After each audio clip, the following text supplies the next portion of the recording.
Hello, everyone. It's me, your neighborhood friendly licensed clinical social worker. And today I want to discuss excessive worrying.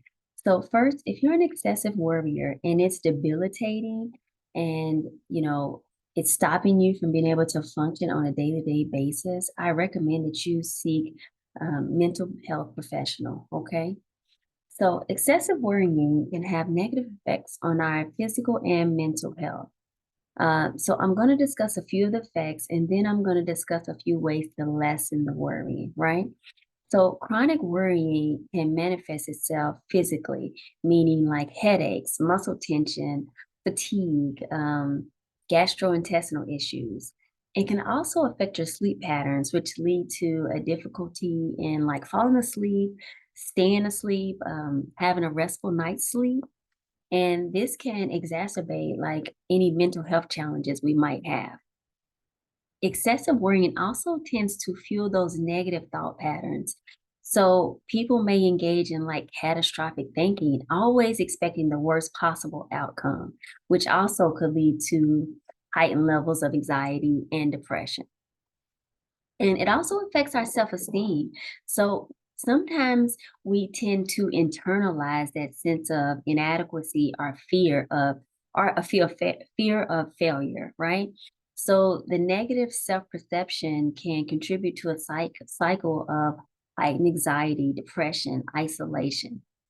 Now, it also affects our decision-making skills, right? Because it clouds our judgment. So, fear of making the wrong decision leads to indecisiveness. So, in some cases, we just don't even make a decision, right?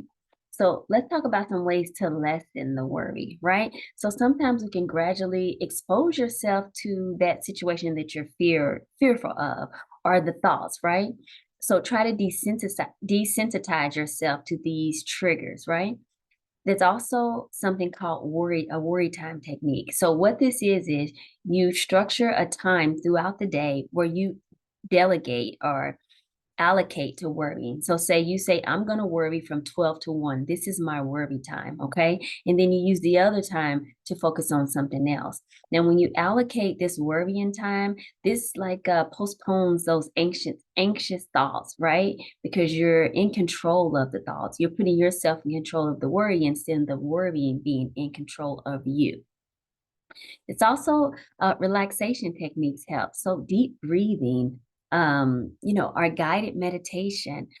What this does is it helps reduce psychological and physiological arousal associated with excessive worrying. And then last, and my favorite, journaling. I think I discussed that previously. Journaling. Most people worry late at night before they go to bed. So I recommend if you're a worrier, a chronic worrier, journal at night. All those worries that are here and here, put them on paper, journal them before you go to bed. So then you can have a restful night's sleep. And then you can worry tomorrow in your allocated time. So hope you have a great weekend. And I look forward to seeing you on Monday.